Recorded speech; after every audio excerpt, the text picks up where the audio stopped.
हूबहू बहुत सारे प्रोजेक्ट आए हैं मार्केट में। अभी तो आप यहाँ ज्वाइन किए हो, आपको कुछ नहीं मालूम संतोष जी, मान जाओ ये स्कैम है। प्रश्न नंबर 2,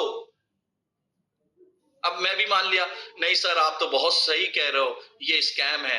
ठीक है सर, मैं नहीं करता। क्यों? कि मेरे को क्यों? क्योंकि मेरे को ओरिजिन प्रोजेक्ट का, ओरिजिन का मैकेनिज्म का, एल्गोरिदम का, प्लान का प्रॉपर नॉलेज नहीं है। इसीलिए मैं गया था समझाने, उसने मुझे समझा दिया, उसने मुझे निगेटिव कर दिया। Question number 2। क्वेश्चन नंबर 3, सब कुछ तो अच्छा है, बस ये चल गया है 2 साल, बस 25 महीने चल गया है। बस जो भी क्रिप्टो के प्रोजेक्ट होते हैं वो 2.5 2 साल 1.5 साल चलते हैं, बस इससे ज्यादा नहीं चलते। संतोष जी मत करो, नहीं तो आप नुकसान कर बैठोगे, फंस जाओगे, अपनी फेस वैल्यू खराब कर लोगे। आप एक अच्छे ट्रेनर हैं, आप अच्छा नहीं लगेगा, ये शोभा नहीं देगा। Question number 3। क्वेश्चन नंबर 4, भाई साहब यहाँ रग पुल हो जाएगा, आप जानते नहीं हो। एक ही वॉलेट में पूरा का पूरी लिक्विडिटी डली हुई है, 87% डली हुई है, 86% डली हुई है। मान जाओ संतोष जी, ये जो डेवलपर है उसका वॉलेट है, कभी भी निकाल के भाग जाएगा, आप लोग देखते रह जाओगे। मानो हमारी बात। बिल्कुल सही कह रहा है, उसकी गलती नहीं है। उसको जितना नॉलेज है वो अपने नॉलेज के आधार पे बात कर रहा है। बिल्कुल सही कह रहा है, वो बेचारा गम का मारा है, उसकी गलती नहीं है। उसने जो मार्केट में देखा है वो उसी आधार पे बात कर रहा है। जो मार्केट में उसने घटनाएं, अप्रिय घटनाएं घटते हुए देखी है, वो उसी आधार पे बात कर रहा है। उसने ये तो देखा कि बंद हो गया, भाग गया, रग पुल हो गया, लेकिन उस बंदे ने ये जानने की कोशिश नहीं की क्यों भागा, रग पुल क्यों हुआ, कहां होते हैं, कैसे होते हैं, ये जानने की कोशिश नहीं की। उसने सारी एनर्जी लगा दी, भाग गई, ये हो गया, वो हो गया। यदि उसकी जगह वो सारी एनर्जी लगा देता कि ऐसा क्यों होता है और ऐसा क्यों नहीं होता है, जिस दिन वो ये जान लेता तो वो भी सब मिलेनियर बन जाता। तो उनकी गलती नहीं है। ऐसे लोगों से हमें नाराज भी नहीं होना, ऐसे लोगों से हमें आर्गुमेंट भी नहीं करना है, मुस्कुराते हुए बड़े अच्छे से मुस्कुराना है। बिल्कुल सही सर, बिल्कुल सही कह रहे हैं आप, बिल्कुल सही कह रहे हैं सर, बिल्कुल सही कह रहे हैं। ऐसा भी मैंने भी सोचा था जैसा आप सोच रहे हैं, जिसको अपन बोलते हैं फील फेल्ट फार्मूला। यहाँ पे अपन को फील फेल्ट फार्मूला को उपयोग करना है, अपन को लड़ना नहीं है, झगड़ा नहीं करना है, मुस्कुराना है। बिल्कुल सही कह रहे हैं सर, बिल्कुल सही कह रहे हैं सर, मैंने भी ऐसे ही सोचा था, लेकिन ऐसा नहीं है सर। मैं आपको समझाना चाहूंगा, इस तरीके से मुस्कुराते हुए पोलाइटली उसको लेकर आ जाइए और फिर समझाइए विद प्रूफ, लॉजिक, तर्क सहित उसको समझाइए। Definitely he will join. लोग बैठे हुए हैं दोस्तों झले मुझे, बस हमें प्यार से वहां पहुंचना, प्यार से समझाना है। देखिए लोग आपके साथ ज्वाइन करते हैं कि नहीं करते हैं। तो दोस्तों यहां पर हमें ये बताना है कि नहीं सर, जिस वॉलेट में पैसा रखा है वहां रग पुल नहीं हो सकता। रग पुल क्यों नहीं हो सकता वो हमें बताना होगा, क्यों नहीं हो सकता, लॉजिक सहित बताना पड़ेगा, तब वो आपकी बात को मानेगा। फिर उसके बाद वो आता है कि भाई साहब ऐसे कई प्रोजेक्ट आए, ये पैसा कलेक्ट करके अपनी वेबसाइट को शट डाउन कर देंगे, मेंटेनेंस पे चली जाएगी, आप कुछ नहीं कर पाओगे संतोष जी। फिर हमको बोलना है नहीं सर सही कह रहे हैं आप, बिल्कुल सही कह रहे हैं, ऐसा हुआ है और होता भी आ रहा है सर, लेकिन हमारे प्रोजेक्ट में ऐसी संभावनाएं नहीं है। क्यों नहीं है मैं आपको बताता हूं। ये सारे प्रश्नों का उत्तर आप देख रखेंगे दोस्तों, तो डेफिनेटली सामने वाला आपको बहुत अच्छे से समझेगा, सुनेगा और आपको ज्वाइन करेगा। फिर आ जाता है कि अरे सेलिंग प्रेशर है, प्राइस लगातार इसका गिर रहा है, लगातार प्राइस गिर रहा है, ये कैसा प्रोजेक्ट है, लगातार प्राइस नीचे आ रहा है। अब उस बेचारे को मालूम ही नहीं है कि ये तो प्राइस रेट का बिजनेस ही नहीं है, ये प्राइस का बिजनेस ही नहीं है। लेकिन बेचारे को और जितने प्रोजेक्ट आए मार्केट में उसने वैसा ही देखा, इसलिए ओरिजिन की भी तुलना वो वैसे ही कर रहा है कि प्राइस नीचे आ रहा, प्राइस नीचे आ रहा, पूरी एनर्जी लगा दिया उसने, प्राइस नीचे आ रहा है। यदि वही एनर्जी हटा के लगा देता कि नहीं ये तो रेट का बिजनेस ही नहीं है, प्राइस का बिजनेस ही नहीं है, यहां तो मामला कुछ और है, मैकेनिज्म कुछ और है। और फिर उसके बाद आता है दोस्तों सेलिंग प्रेशर का, रग पुल का, जो मैंने बता दिया। ऐसे बहुत सारे क्वेश्चन है दोस्तों, यदि ये 20-25 क्वेश्चन है, इन 20-25 प्रश्नों को यदि लिया जाए और एक प्रश्न को मैं समझाने में जाऊंगा तो कम से कम मान के चलिए 2 घंटे लगेगा, और अपने पास इतना समय नहीं है, प्रोटोकॉल से बंधे हुए हैं, इसीलिए ये मैंने कुछ मुख्य मुख्य प्रश्न लिया। राइट, तो दोस्तों अपना पहला प्रश्न लेते हैं कि स्कैम है, ये स्कैम है।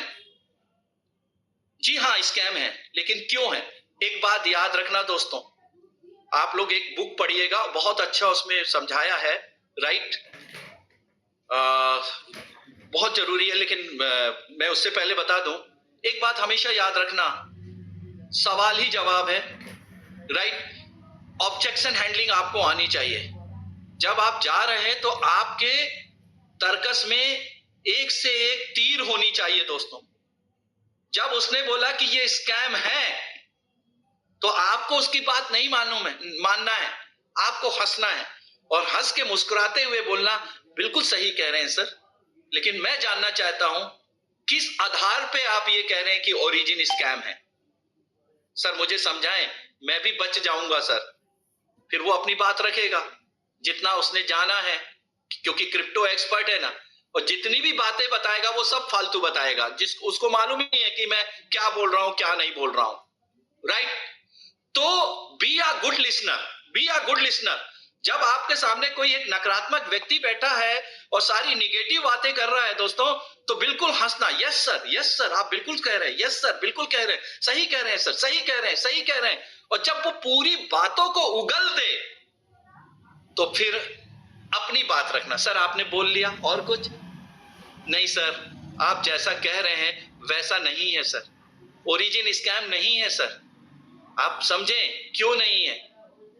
और दूसरा क्वेश्चन आप फिर उससे पूछ लो, सर आपको तो इतना नॉलेज है, अच्छा ये बताइए स्कैम होते कहां हैं? आंख से आंख मिला के बात करिए, सर स्कैम मैं मान रहा हूं, लेकिन कैसे होते हैं, कहां होते हैं, मुझे बताइए तो सर। नहीं बताएगा। तो दोस्तों आपको बहुत अच्छे से मालूम है, इसमें मैं बिल्कुल भी समय बर्बाद नहीं करूंगा, 1-2 मिनट में एक्सप्लेन करूंगा। स्कैम आपको मालूम है कि कहां होते हैं दोस्तों। स्कैम हमेशा जो होते हैं वो होते हैं वहां पर जहां पर प्रोजेक्ट प्री माइनिंग वाला होता है, जहां पे प्रोजेक्ट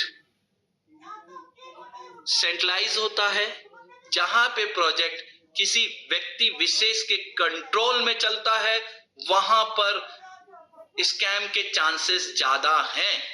और ये इतिहास गवाह है क्रिप्टो जगत का, क्रिप्टो इंडस्ट्री का। उठाकर देख लीजिए कि जितने प्रोजेक्ट आए इंडिया में डायरेक्ट सेलिंग को, नेटवर्क मार्केटिंग को लेके, उन सब के पीछे कोई ना कोई व्यक्ति विशेष था। मैं सार्वजनिक स्तर पर उन प्रोजेक्ट के नाम नहीं लूंगा जो अपने आप को तथाकथित डिसेंट्रलाइज प्रोजेक्ट कहते थे कि हम डिसेंट्रलाइज हैं, लेकिन कहीं से डिसेंट्रलाइज नहीं थे दोस्तों। उस सब उनके पीछे किसी ना किसी व्यक्ति का नाम था। मैं 10 नाम गिना सकता हूं, 10 प्रोजेक्ट सेंट्रलाइज थे और लोगों ने भर भर के पेटी भर भर के इन्वेस्ट किया।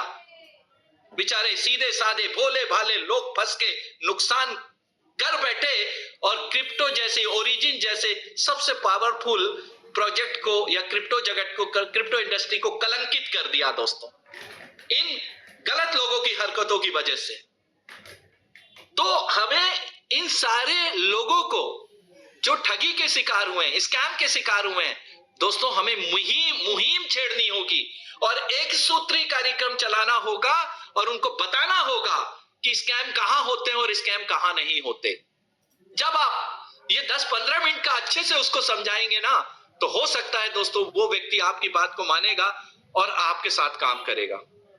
राइट, तो आपको मालूम है स्कैम कहां होते हैं? सीधे सीधे सेंट्रलाइज प्रोजेक्ट में होते हैं दोस्तों, डिसेंट्रलाइज प्रोजेक्ट में नहीं होते। बट वी शुड नो, हमें मालूम होना चाहिए दोस्तों कि सेंट्रलाइज क्या होता है और डिसेंट्रलाइज क्या होता है। और इसके ऊपर कई बार सेशन हो चुके हैं, इसलिए I don't want to waste your and my valuable time. मैं इस पर ज्यादा चर्चा नहीं करूंगा, लेकिन प्रश्न लिया कि आपको यह मालूम होना चाहिए कि स्कैम कहां होते हैं और कहां नहीं होते। और आपको ही नहीं, आपको मालूम है तो फिर गड़बड़ हो जाएगा। आपके साथ साथ आपकी कम्युनिटी के एक एक बंदे को मालूम होना चाहिए दोस्तों छोटी छोटी जूम सेशन लीजिए, आधे आधे घंटे की, एक एक घंटे की, एक एक सब्जेक्ट पे उठाकर बात करिए कि आज हम सीखेंगे कि सेंट्रलाइज क्या होता है, आज हम सीखेंगे डिसेंट्रलाइज क्या होता है।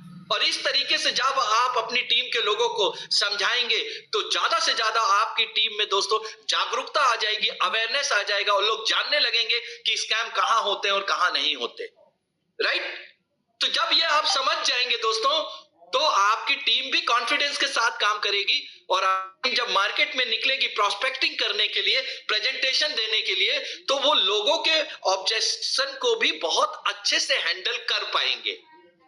तो पहला प्रश्न है दोस्तों, स्कैम राइट कहां होते हैं कहां नहीं होते, ये आपको मालूम है। राइट? ये इसके ऊपर 6-7 पॉइंट हैं। स्कैम वाले प्रोजेक्ट सेंट्रलाइज होते हैं, प्री माइनिंग होती है, वहां केवाईसी लगती है, वहां पे यानी कि फाउंडर होता है, राइट ना, उसके बाद उसका ऑफिस होता है, दुबई में ऑफिस है, कस्टमर केयर है, सब कुछ है, ये सब पैकेज है। राइट? ये सब क्या है? ये सब सेंट्रलाइज है। 6 महीने दिया, प्लान चेंज हो गया, क्या है? संकेत है, सेंट्रलाइज है।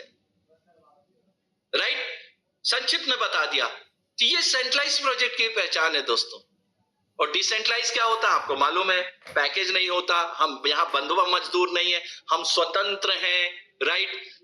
जब चाहे हम अपना पैसे को जमा कर सकते हैं, जब चाहे हम निकाल सकते हैं। डिसेंट्रलाइज प्रोजेक्ट है।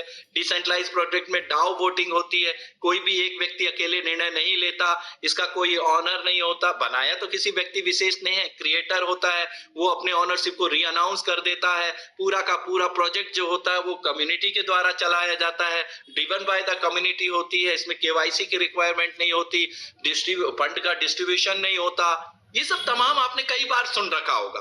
राइट? लेकिन मेरा कर्तव्य होता है एक बार याद दिलाना। तो पहले प्रश्न का मैंने जवाब दिया, ये मालूम होना चाहिए, और इसको विस्तार से आप लोग और सीख लेंगे।